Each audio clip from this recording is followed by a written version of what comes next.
Hi, I'm Charlie, and this is Cooking with Milwaukee Community Leaders. Cooking with Milwaukee Community Leaders is available both as a podcast, wherever you get great podcasts, and on video on our YouTube channel, Cooking Secrets for Men. Also, check out our second podcast, Munching Around Milwaukee, where we talk with local chefs, restaurateurs, foodies, and food influencers about the very vibrant food scene here in Milwaukee. But today on Cooking with Milwaukee Community Leaders, very pleased to have as my guest, Antoine Carter. Antoine, morning. How you doing? Thanks for taking the trek out here to the Third Ward. No worries. This was fun. Good. This was fun. So Antoine is the Director of Philanthropy for the Milwaukee Public Library Foundation. He's a 40 under 40 honoree from the Milwaukee Business Journal. He's a Forward 40 alum. And he's also alum of the AALP, which is the African American Leadership Program. Thank you. I was going to say Leadership Program. Thank you. We can edit anything. So, Antoine, let's do what we usually do. Start at the beginning. Talk about you were born here in Milwaukee. Yes, born and raised. So talk about your early years and how that led up to you ending up going to college. Yeah, it's interesting. I would say most people don't know, but I grew up on the east side. Harambe, that kind of area. But what was interesting was I actually went to Spanish immersion. Oh. So I took Spanish from kindergarten, continued to go to School of Languages. So you're bilingual? Yes, sir. Sí, hablo español también. And finished up at Riverside. Shout out to those Tigers. And I would say my journey went a little different because, one, I graduated young. I was 17, and so 18 was kind of a free year for me. And I chose to work. So I didn't go straight to school.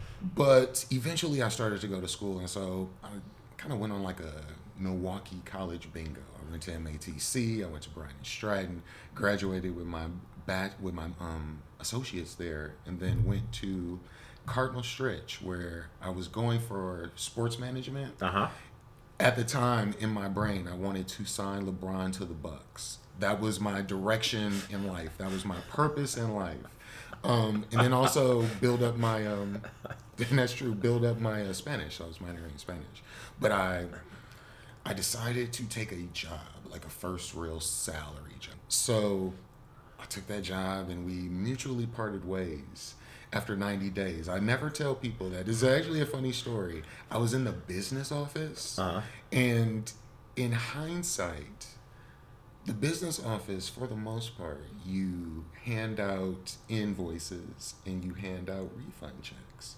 What you don't necessarily need is personality. And so when students wanted me to join them for like student services things, because I was like cool and kind of their age, it wasn't a good fit. So took a step back, wanted to figure out what was next.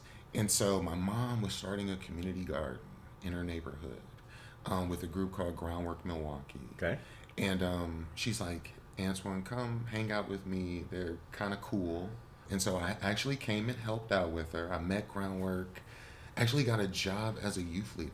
Okay. And that is my turn into nonprofits. I didn't know what I was doing. I was just a guy off the street. And first day I had on nice shoes and was ready for this working in the job. garden. It was the largest rain garden I've ever built. Since then, it was gigantic. It was twice as big as this table. And I have on like penny loafers, and it's like, I'm in the wrong gear. Right. But eventually, got along, started helping residents vision how they wanted to transform those lots, and then work with youth to organize, to canvas, to build the garden itself, and then kind of help people grow. So it was like kind of helping people start transforming green spaces. Over time, something cool happened. They merged with this group called MUG, Milwaukee Urban Gardens. Okay. And the gentleman who was running that, the OG Bruce Wiggins, he retired. And there was a transformation of who managed the master lease of vacant lots in the city and subleased them Really? to garden groups. And it went from like a guy like you to a guy like me. And it was very interesting but fun. And I learned a lot. It takes a lot to start a community garden. And so kind of built those skills, took kids around the country. And then I got tired of wearing a green shirt and cargo shorts all summer. And so I took a step back.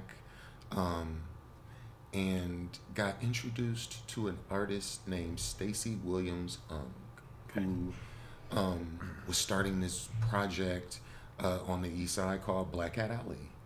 And Oh, sure. yeah, and so at first I was helping. It's up by where UWM has their Yeah, and it's right satellite behind the campus. Oriental Theater Right, yeah. and right behind, I guess, Collectivo. Right. And so I was helping with like building stuff at first. And I started managing Black Hat Alley alongside the bid and just doing cool projects and like events. But then it kind of boomed. And so everybody wanted a Black Hat Alley in their neighborhood. And so we started doing murals in like East Tosa and on Villard and in West Allis and in Menominee Falls and in Janesville.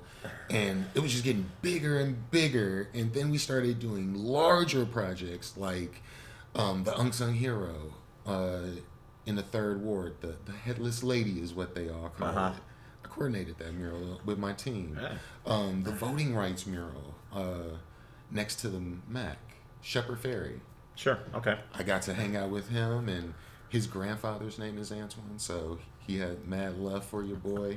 But just building, like, kind of leaning into the process of people who didn't like how they saw the vacant lots in their space, and then just transformed lots to walls and transformed gardens to art, and it was kind of the same thing. Just to finish off your education journey, you did get a degree from Alverno. Yeah, that was later. Right. That was like but that's a year what I and was a- going to like say is 2 years ago. your story is not unique in that your journey was not a straight line. No, it was not. It's, I graduated from Alverno in 2021. and how many years was that after you started college? 15. Okay, so you might have the record. Yeah. Yes. Yes.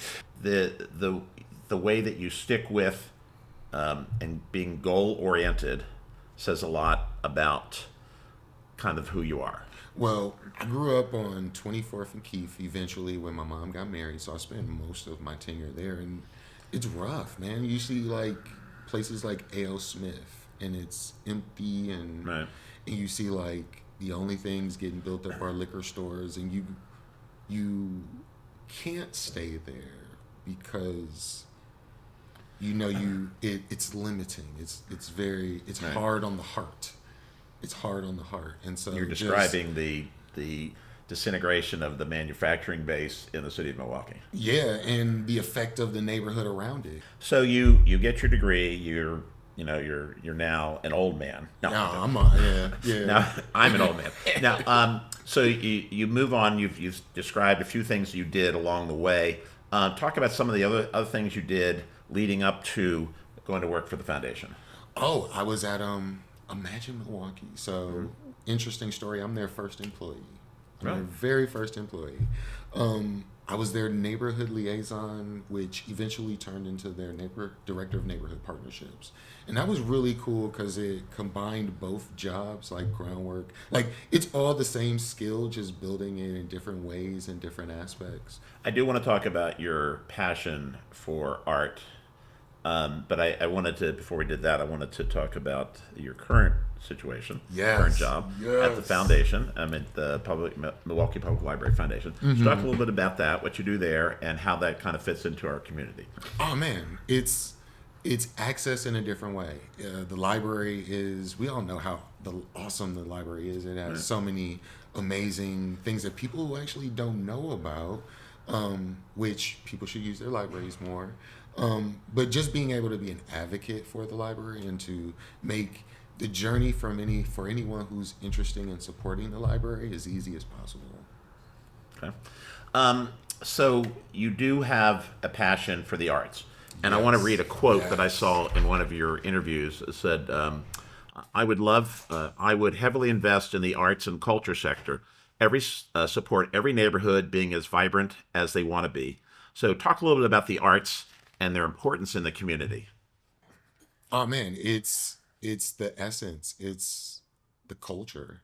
I think I was just Googling some stuff, and people talk about return on investment. Uh-huh. But like there should also be some sort of like return on culture when we think about things.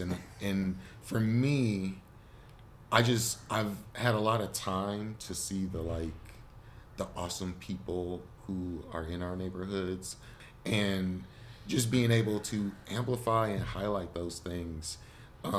It should be a priority. I know the way the world works right now, it isn't Right. as high. It ties into everything. You work with neighborhoods who are tired of being kind of surveyed about bad things, and it allows them to think about things like joy Right. and test their limits on things that can happen, like just thinking about like this isn't necessarily art, but it is like the maker spaces at the libraries. Like you get to make music in a music studio or build things with a 3D printer. Like all that's art, but it's like the things that we really need to be investing in our city. And I think it's crucial for, this larger thinking of Milwaukee as the city that we want it to be. Well, the things like the arts need advocates such as yourself to fight for and put it out in front as something that's not only important, but it serves a place in our community. So congratulations and thanks for your hard work in that area. Thank you, man. Thank So you. we call this serious people with serious jobs having a little fun. Yes. I'm going to give you one of our aprons to put on. Thank and you. while you're putting that on, why don't you tell us what we're making today? Ooh, we are making one of my childhood favorites. Shout out to my mom. We're making salmon croquettes. Salmon croquettes, okay, or as I say, croquets. Croquettes. No, It it's is all croquettes. the same.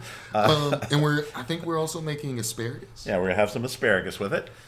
So we've done a little prep work back here. So give us a minute to get back to the kitchen. We'll put everything together, and then I don't know about you, but I haven't had breakfast, so I'm hungry. You? Yeah, I'm hungry. So we're gonna eat what we make. Yeah, Okay, for good. sure. All right. So give us a minute. Be right back. All right. So Antoine, we're at the kitchen. Yeah. Take it away. So the first thing we are going to do is we have this amazing skillet that has some oil in it, some olive oil. We're getting that heated. Olive oil. And we are actually going to have some onions as well as some minced red bell peppers, and we're going to put that in there right now. Very good. So we're going to saute. You just throw it all in there. Perfect. Yeah. Yeah. Probably got a couple pounds, pound and a half of the salmon. So these are chopped pretty finely, so they'll cook relatively quickly, which is what we want. We've got some asparagus over here. Yes, we do. And we're going to steam that. And then this is going to cook. You also need to add some salt and pepper. There we go. I'll do it. Oh, yeah, handle that for me. I got some salt and pepper. This is that's salt, pepper, garlic, onion. Perfect. All right, so this will take a minute or two, but because they're cut so small, it won't take that long at all. One time as a kid, my mom asked me to help her with this. I remember trying to cut an onion with a cheese grater. How'd that work out? I think it came it worked a little bit, but it was very slimy. Yeah. All right. Yeah. So looking pretty good here. So once these are done, we're going to take them out, take the onions and the peppers out, and we're going to let them cool by themselves, because eventually it's going to go into a bowl with all the other ingredients, including the salmon. All right, so we have put the peppers and onions on the side to cool slightly. Yes. And then we have this beautiful salmon, and we have a big old cleaver. Yes. And so what we're going to do is, or Antoine's going to do, not we, going to chop the salmon and get it nice and coarsely chopped. All right. All right. This is This is going with less pressure than I thought it would, which is all right with me. Yeah. I'm leaning into my butcher vibes. Yes. So we have, this is about 1.5 pounds or so of fresh salmon. Took the skin off. So you're saying you made this the other day, and instead of using canned, which is what I think most of us grew up with, used fresh. Yes, and it was delicious. Yeah, I think there's sometimes with the canned salmon, the bones end up getting in there too. Yes, they do. So that's why I like to use the fresh. All right. All right, we got more because we're going to feed more people. Yeah, we're feeding a group. We got some friends coming. So we always, he's working that cleaver. Yeah, I am in the zone. Whoa. We're guys, we don't care. Yeah. No one's watching. Oh, no one's watching? No. Couple seconds. And we can edit anything. All right. All right, boom, we're done. All right, so we're gonna take the bowl, and we're here, and we'll put it right there, and we're gonna add the other ingredients.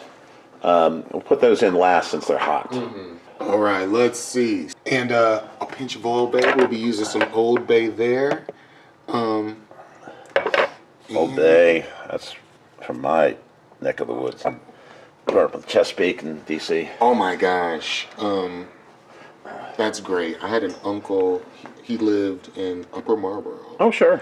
And I went to Maryland, so it's right in that. He, one interesting thing he did was he loved like crab boils and things like that. And so it was the first experience where I saw someone take a box of crabs, put them in a gigantic... How we grew up on the Eastern Shore. And yeah, those were the best. Yep. Those were the best. Blue crabs, baby. But let's get started. Alrighty. Let's get started. So I'm going to take a little bit of this here garlic. All right.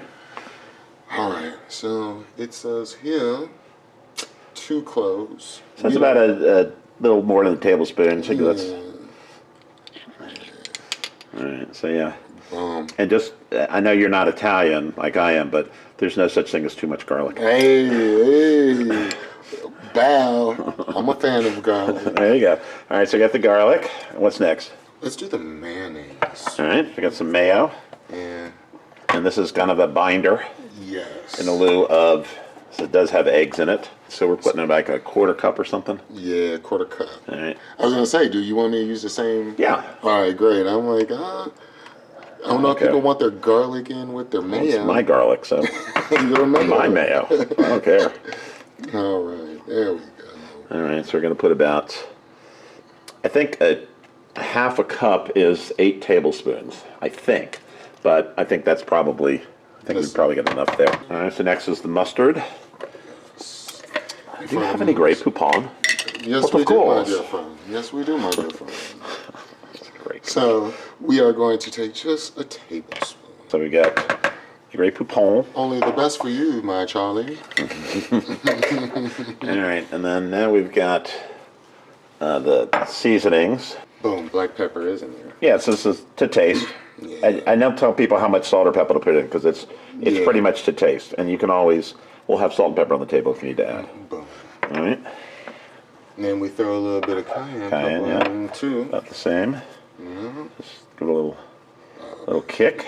Boil. There you go. Old Bay. Little Old Bay. There we go. You know what? A little extra. Won't hurt. You'd appreciate that. And then I think a little salt. Yes. And then the breadcrumbs. Salt's right here. A little salt cellar. So cute. All right. So salt. It's about right. Yeah. You're good. Let's go. All right. Again to taste. And then the rest will be the breadcrumbs. We can pour all of this in here. Yep. All right, so we have one more ingredient to put in, which is the peppers and onions. So go ahead and throw that in. There we go. All right, so we're going to put that in. And there's still, you usually should let it go to room temperature, but, let's pretend they are. Right. So mix this together. What a beautiful blend of reds. And then we'll make some patties out of it and put the patties over there on that pan or that tray. And then we'll go ahead and fry them up in just a minute. So we're feeding some dainty eaters, so we don't want to make them too big. Yeah, we're making tiny, cute ones. And if they want more, they can have a second one. Perfect. All right. All right, so give us a minute to put these together, and then we'll be right back to fry them up. All right, so we have made our patties. Yes. And we're going to sprinkle some panko breadcrumbs on top. And we've got our oil heating. This is actually canola oil. So, Antoine, why don't you go ahead and sprinkle on top of the, just give it a little... give it a little twirl. Yeah. Okay, I think we're ready here. All right. So, we've got our... All right, so Antoine? Yeah, the trick is to use a spatula because putting them into the skillet should not be with your hands. All right. Remove it. We have 8 of them. Last one. There we go. All right. All right, so we have our salmons on one side, and obviously we're going to flip them over. And then when we do, we're going to serve them with some asparagus. Yes. So we're get ready to get that ready. We don't want to start it too soon because we don't want to have wilted asparagus. This isn't my first go around with these things, so it tastes really, really good.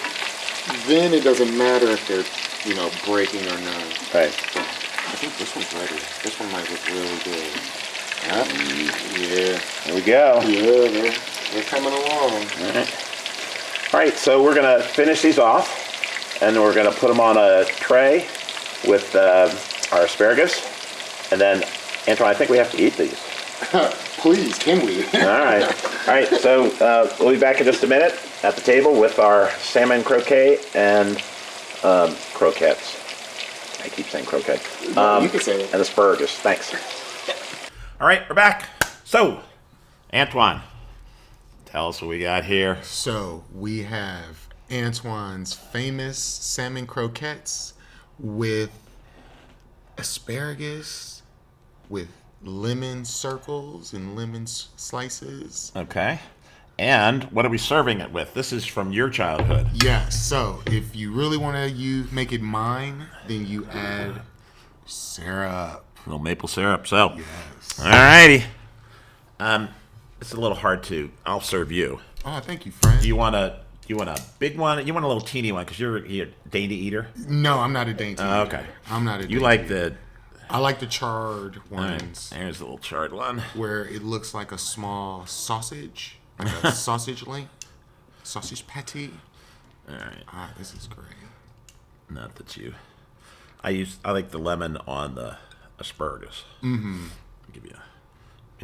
I know your mom told you to eat your greens. So. Yes. All right. She's team asparagus. Check that out. There we go. Check that out. All right, Antoine, that's for you. Thank you. I'm going to take this one right here. All right. So, Charlie, you have never had this with maple syrup. No, we grew up and had it with tartar sauce, I'm sure, and I probably put ketchup because I put ketchup on everything. All right. So, this is the sweet and savory combination. So, I'm going to see the audience. So here, give me this one. All right. Mm-hmm. I'm gonna do a little lemon there. Also a little baby lemon. All right, and some asparagus. And a little lemon. No lemon? So I just let a little drizzle There we go. for your maple All righty. syrup. So, All right. napkin to my left. Let's see this. So try this maple syrup, I'm my going friend. to. All right. Alan, some maple syrup? Sure. Yes. All right. All right. Let's give her a taste. See how we did. That's Good lemon slice here. Put it on my asparagus. Oh yeah. But that's not the star of the dish. No. So what do you think? It works. Who would have thunk it? It just works. It's an interesting combination. Syrup is now a new option. It is. These are. It's breakfast. Antoine, this is great. Yeah, this is an amazing.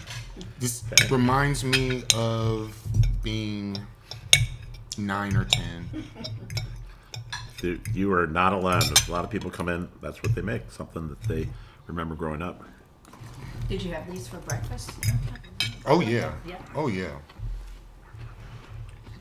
My mom, she may make grits as an option. Yeah. I don't know why this works, but it does. Sweet and savory. Like chicken and waffles. Yes, this is a Cynthia Adams exclusive. So, before you take another bite, thanks so much for coming. Oh, thank you too, ma'am. This was great. I appreciate it. Taking time out of your day on a beautiful Saturday. Well, it's kind of a beautiful Saturday. It's a typical Milwaukee Saturday. It looks nice outside, but it's about 40 degrees. So Yeah, it'll be nicer this afternoon. So, thanks so much for taking the time to both listen and watch Cooking with Milwaukee Community Leaders. Each week we talk with one of our community leaders about what they're doing to try to make our city a better place.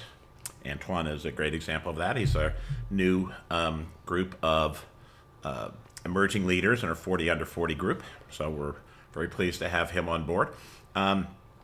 Please like, subscribe, and support and comment. And thanks again for watching Cooking with Milwaukee Community Leaders. Say goodbye. Peace. All right, we're out. Thanks for listening to another episode of Cooking with Milwaukee Community Leaders. Cooking with Milwaukee Community Leaders is brought to you by Cooking Secrets for Men, LLC, and was recorded in the 3rd Ward in Milwaukee, Wisconsin. We feature and profile community leaders who are trying to make Milwaukee a better place. The tagline is, serious people with serious jobs having a little fun.